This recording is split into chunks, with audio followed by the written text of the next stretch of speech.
प्रिय मित्र, आशा करता हूं कि आप स्वस्थ हैं, आप मस्त हैं, आप प्रभु के कार्य में व्यस्त हैं। प्रिय मित्रों, दानियल की किताब से और उसके 6 अध्याय और उसके 25 पद में हम आ चुके हैं। आइए हम परमेश्वर के वचन को पढ़ते हैं। तब दारा राजा ने सारी पृथ्वी के रहने वाले देश देश और जाति जाति के सब लोगों को और भिन्न भिन्न भाषा बोलने वाले के पास यह लिखा, तुम्हारा बहुत कुशल हो।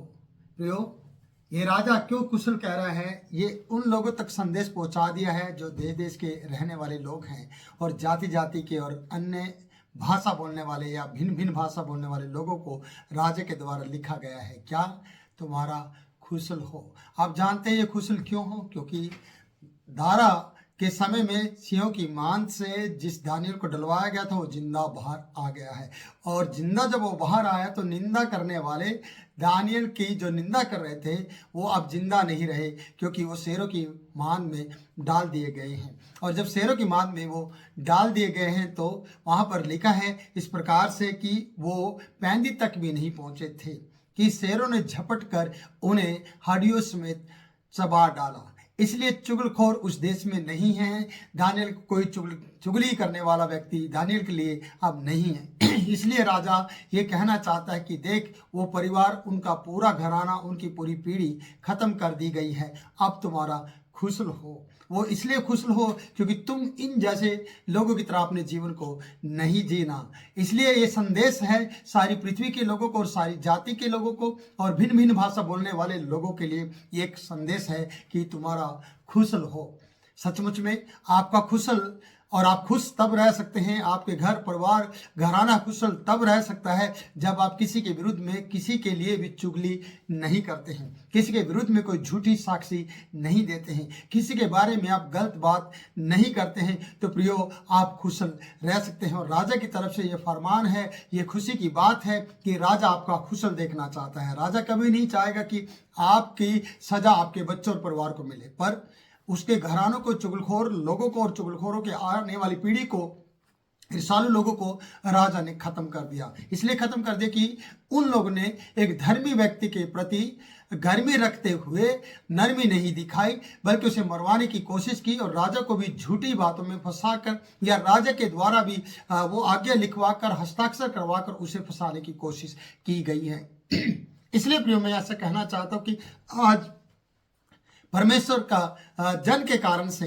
पूरे देश के अंदर खुशी है। वो इसलिए खुशी है क्योंकि इस शेरों की मान से या शेरों की मुंह से परमेश्वर ने दानियल को बचाया है। और जब दानियल को बचाया तो राजा आनंदित है, राजा खुश है। राजा ने उन चुगलखोरों के लिए मृत्यु दंड दिया है, उनके बाल बच्चों को, उनकी पत्नी को, पूरे लोगों को जो चुगलखोर थे उसके देश के अंदर, सबको उसने शेरों के सामने डाल दिया है, यानी मिटा दिया है। चुगलखोरों का नाम निशान खत्म कर दिया गया है। प्रियो, सोचिए, हम किन लोगों में से आते हैं, हम क्या करते हैं, हमारा जीवन क्या है, हम किस तरीके से परमेश्वर की बड़ाई करते हैं या किस तरीके से हम लोगों की बुराई करते हैं, ये आपको सोचना है।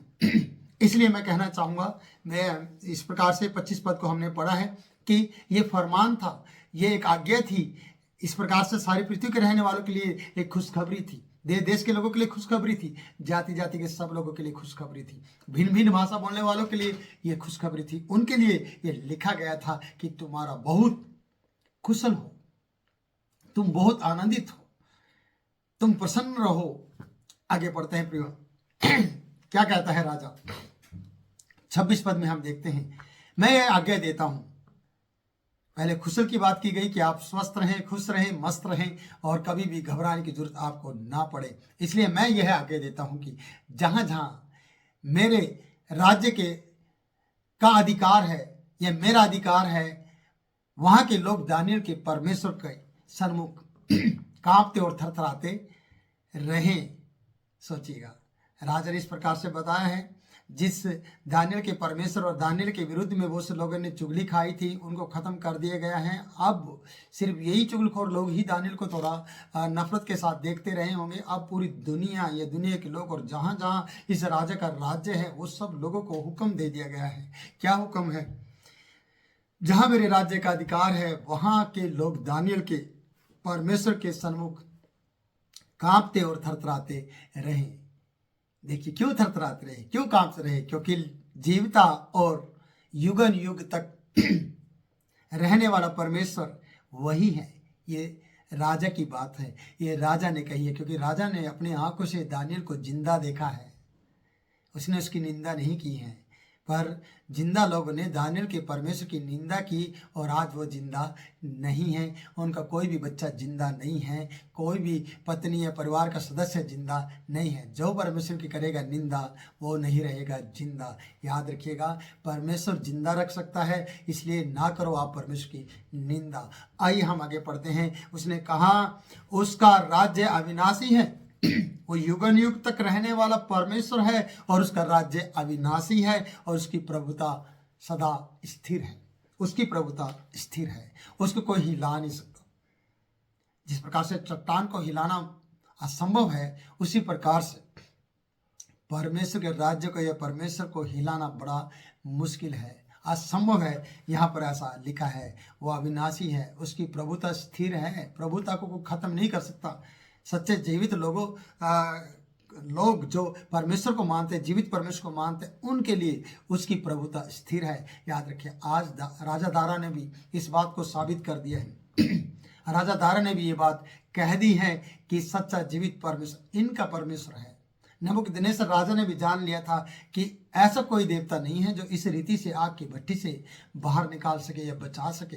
ऐसा कोई देवता नहीं है। अगर कोई इनकी चुगली करेगा, अगर कोई इनके बारे में ऐसा बोलेगा, तो वो उसका घर घुरा बना दिया जाएगा, खत्म कर दिया जाएगा, विनाश होगा। आज यहाँ पर भी इसे कहा, खुश लो तुम्हारा चुगलखोर लोगों को खत्म कर दिया गया है, खुश हो तुम्हारा। याद रखिए कि जहाँ जहाँ मेरे राज्य के लोग रहते हैं, जहाँ जहाँ तक मेरा राज्य है, वहाँ के लोग दानियल के परमेश्वर की कोई निंदा नहीं करेगा। दानियल के परमेश्वर के सामने सन्मुख कांपते और थरथराते रहेंगे।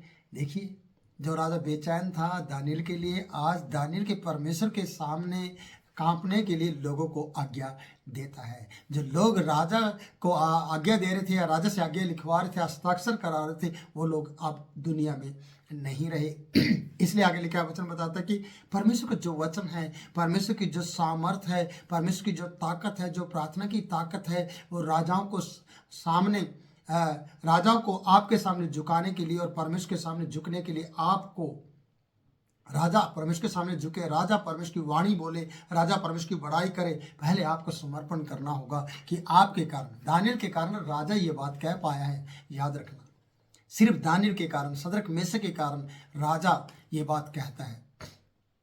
क्या आपके प्रार्थनाओं के द्वारा या आपके प्रार्थना के जीवन के कारण से कोई पड़ोसी भी आपको ये कह दे, ये धर्मी व्यक्ति है, ये अच्छा इंसान है, ये किसी को डिस्टर्ब नहीं करता, ये किसी को डिस्टर्ब नहीं करते, ये अच्छे लोग हैं और बहुत ही नम्र और विनम्र लोग हैं, ये हमेशा प्रार्थना किया करते हैं और किसी का भी बुरा नहीं करते हैं। क्या कभी किसी ने आपके बारे में ऐसा बोला है?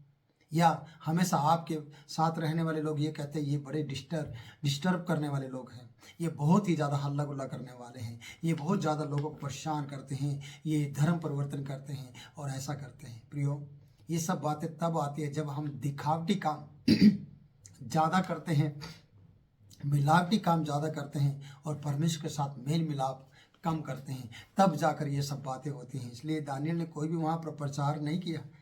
दानियल सिर्फ प्रार्थना की, प्रचार नहीं, प्रार्थना की। और परमेश्वर ने राजाओं के द्वारा, नबूकदनेस्सर के द्वारा, बेलशस्सर के द्वारा और राजा दारा के द्वारा अपना प्रचार करवाया।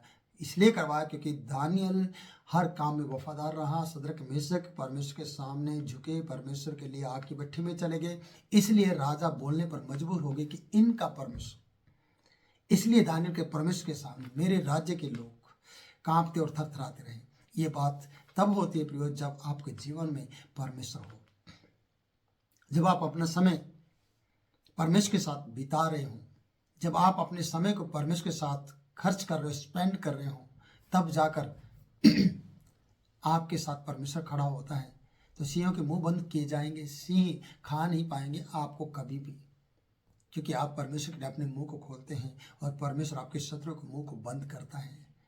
आपका मुंह कभी भी अपने शत्रु के लिए खोलने के लिए नहीं, प्रार्थना के लिए हमेशा आपका मुंह खोलना चाहिए। परमेश्वर के सामने हमेशा आप गिड़गिड़ाते हुए पाए जाने चाहिए। परमेश्वर के सामने आप हमेशा प्रार्थना करते हुए व्यक्ति के नज़र में देखे जाने चाहिए। बेशक फिर आपके लिए वो लोग दोस्त समझे इसको या फिर वो कुछ भी समझे, वो उनकी सिरदर्दी है, आपकी नहीं। आपने अपने सर को परमेश्वर के सामने रखा है, आप परमेश्वर के सामने झुके हैं, आप परमेश्वर के लिए मुड़े हैं, आप परमेश्वर के लिए गए हैं। आपने अपना समय व्यस्त होने पर भी परमेश्वर को दिया है और ईजी बनाया है उस बात को कि मैं दिन में 3 बार प्रार्थना करके अपना समय परमेश्वर के साथ बिताऊंगा। और परमेश्वर भी सच्चा वाला है जो आपके इस समर्पण को देखता है और आपके लिए आकर वो खड़ा हो जाता है। चाहे फिर शेरों की मांद हो, फिर चाहे आपकी भट्ठी हो, चाहे फिर कुछ भी हो, आपको परमेश्वर बचाने के लिए वहाँ पर उतर आएगा, अपने फरिश्तों के द्वारा आपकी मदद करेगा। इसलिए आपको डरना और घबराना नहीं चाहिए, बल्कि आपको परमेश्वर को धन्यवाद देना चाहिए और दानियल की तरह अपने जीवन को बिताना चाहिए। तो प्रियो, राजा के द्वारा कहलवाया गया है कि इनका परमेश्वर दानियल के द्वारा राजा के द्वारा दानियल की प्रार्थनाओं के द्वारा राजा के मुख से कहलवाया गया है कि जहाँ जहाँ मेरे राज्य है वो इसके परमेश्वर के सामने क्या करे, थरथराते और कांपते रहे, क्योंकि वो युगन युग जीवता है, युगन युग तक रहने वाला है, वो मिटने वाला नहीं है। बहुत से संसार के लोग परमेश्वर के पुत्र यीशु का नाम मिटाना चाहते हैं, परमेश्वर के कार्य को मिटाना चाहते हैं। प्रियो, ना, परमेश्वर के कार्य को मिटाने में आपकी सारी जिंदगी चली जाएगी, खत्म हो जाएगी, जिंदगी खराब हो जाएगी आपकी, लेकिन आप परमेश्वर के कार्य को रोक नहीं पाएंगे। मैं ऐसा विश्वास करता हूँ कि जिस परमेश्वर ने मुझे बचाया है वो आपको भी बचा सकता है। इसलिए आप विश्वास करें, आप तौबा करें, आप माफ़ी मांगे। अगर आपने परमेश्वर की निंदा की है तो प्रियो, जिंदा रहने के लिए आप उसकी निंदा ना करें, बल्कि आप निंदा छोड़कर जिंदा रहें, परमेश्वर से प्रार्थना करें। प्रभु इन वचनों के द्वारा आपको बहुत ऐसे आशीष दे। फिर मिलूंगा नए वीडियो में नए वचन के साथ, एक नया प्रकाशन प्रभु मुझे दे, ताकि मैं आपको बता सकूं। मैं आपसे इजाज़त चाहता हूं। जय मसीह की।